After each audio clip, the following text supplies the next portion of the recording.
So what's going on guys, Kids here, and welcome back to a brand new video. For today I will show you the first Descendant DPS tier list. In general, this game has a lot of unique classes and descendants to play and choose from. But the big question is, what is the best and highest damage class? So I've done a bunch of testing, and we will take a closer look at each class to see which one will suit your playstyle and do the highest damage possible and much more. If this sounds interesting to you, then let's get right into it. And just before we start, let me introduce you guys to today's sponsor, Instant Gaming. They are a website that provides you with a brand new and simple way to buy games at amazing prices. You can get the best PC, Mac and console games with up to 70% off. Instant Gaming makes it very easy to save while purchasing games within a single site. Just choose the game you want to play. For example, I want to buy the new Elden Ring Shadow of the Erdtree DLC. So we just click on add to cart, then click pay. Then we input our details, and then when the payment is complete, we will receive the game's activation key. And finally, we just simply go to the Steam and copy and paste the key in, and it's that simple.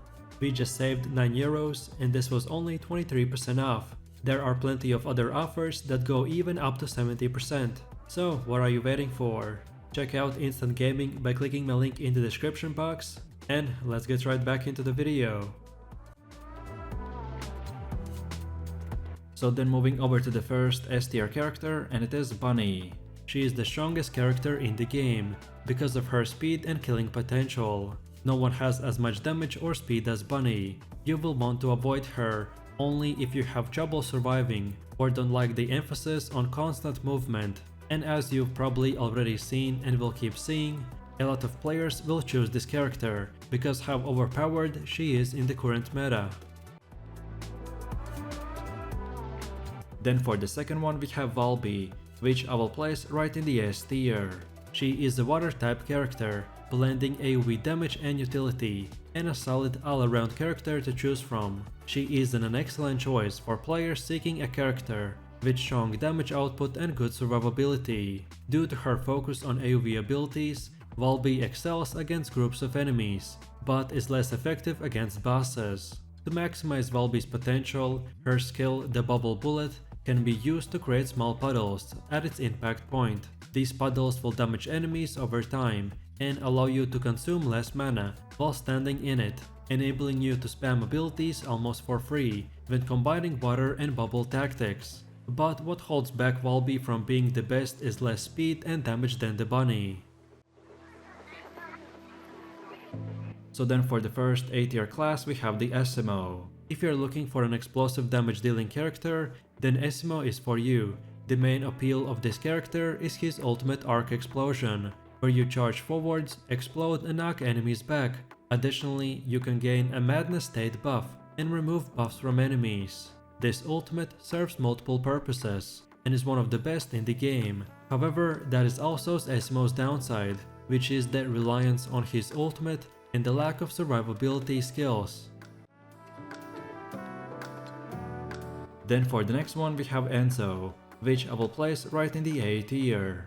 I placed him in the A tier because of his versatile support, but lower than the others because of the lack of damage. However, what makes him stronger than the other support characters is that he has a damage skill and defensive shield skill, and unlike Yujin, he can help allies while keeping himself alive and doing moderate damage. Moreover, his passive buffs give the max ammo capacity. Your main spammable skills give ammo, which keeps your heavy ammo nearly full the entire time. This is a massive boost to everyone's damage, which makes him an incredible asset to any team. Then for the next A tier character we have Freyna. She is a damage overtime specialist who uses her arch affinity for poisons to drain her enemy's HP. Her abilities inflict poison, and her passive ability increases damage against poison targets. She is one of the most consistent damage dealers in the game, and her gameplay loop involves applying poison with abilities and swiftly killing enemies. The positives of this character is high and consistent DPS with a well-rounded skills, which give you basically everything you need. Her downsides are few, which are limited mobility and reliance on the poison status effect for optimal damage. And then for the last and final A tier class we have Gley. She is the most unique character in the game, with just the one issue, which is that her cool complexity is holding her back from the S tier. She does not use shields but recovers HP through kills. She has two states, one which is frenzied, where she increases damage but decreases HP recovery. Therefore she plays at a high risk and high reward type of playstyle, where aggression and kills restore her health. Gley feels very powerful but squishy at the same time. You need to constantly make decisions about your state and use skills to build up life spheres. With mods, proper build and many hours of playing, she can be powerful. However, other descendants will require a lot less to get the same power level. So then for the first B tier class we have Jayber. He is a balanced character who uses turrets to do damage. Jayber is unique in his ability to deploy turrets that either way deal damage or provide healing, which is a rare capability in the game. However, the issue with Jayber is that the turrets require a lot of time to summon and doesn't last long. You can shoot and increase their duration and effectiveness, but it comes at the cost of doing damage. So ultimately, you will have to babysit the turrets rather than keep doing constant damage. Then next up we have Lepic, and we will place him right in the B tier. He is arguably one of the easiest descendants to play, as his skills are very simple to understand and use. He can be chosen at the game start, which makes him a solid choice for a simple damage build. His ultimate fires a shell that deals damage over time, and because of his passives, he can survive fatal damage during battle. The downside of Lepic is that he requires advanced mods and is limited in mobility. Moreover, he is a specific mod dependent and doesn't shine until later when leveling with the Transcendent mods. And then for the last and final B tier class we have Kyle.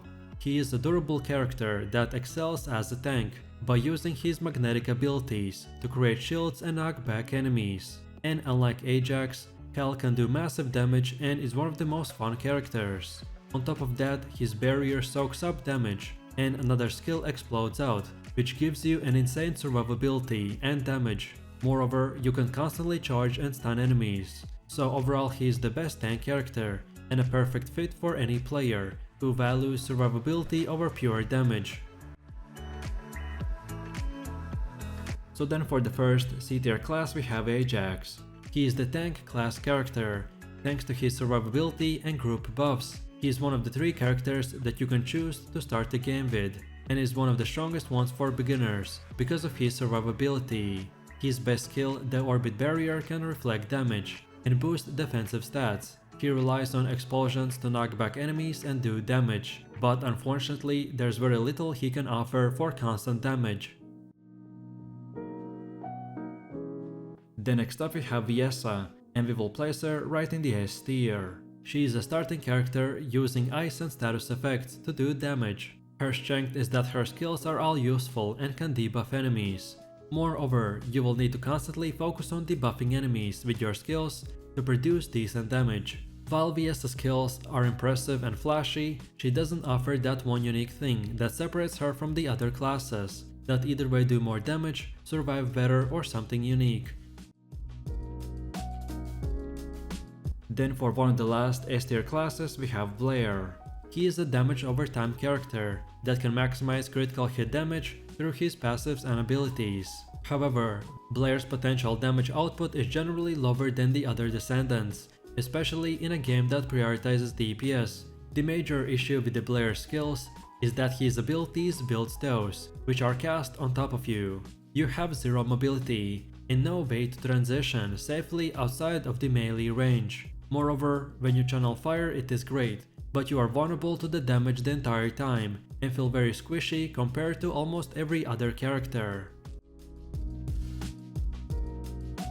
And then for the last and final C tier character we have Sharen. This is your rogue/assassin type of character that is meant for players that enjoy stealth mechanics. You can become invisible with active camouflage and take the advantage of your passive. This isn't as reliable as other characters, and you must be within melee range. However, she's one of the coolest looking and interesting to play characters, but all of these mechanics are at a big cost, which is damage. So if you don't care about DPS but only the fun gameplay, then she's the one for you. And then for the last and final class we have the Yujin, that we will place right in the D tier. He is the only one that focuses on support, as his abilities primarily heal others and not himself. Therefore he is in the lowest tier. Yujin's playstyle is only available to players that have friends to play with, because otherwise you're left with a pure support character that is impossible to play solo. However, your ultimate ability, the hyperactive healing ground, can be a game changer regarding survivability and co-op gameplay, but the character just has way too of a niche and is way too narrowly designed to have a widespread usefulness. And that's about it. So with that said, I really do appreciate everyone for watching guys, and I hope you enjoyed it. If you have any questions or suggestions, then feel free to leave your comments in the comment section down below. And while you're doing that, please click like, subscribe and enable that notification bell, so this way you could support the channel and not miss any more amazing content. With that said, you have an amazing day and I will see you in the next one, so take it easy, peace.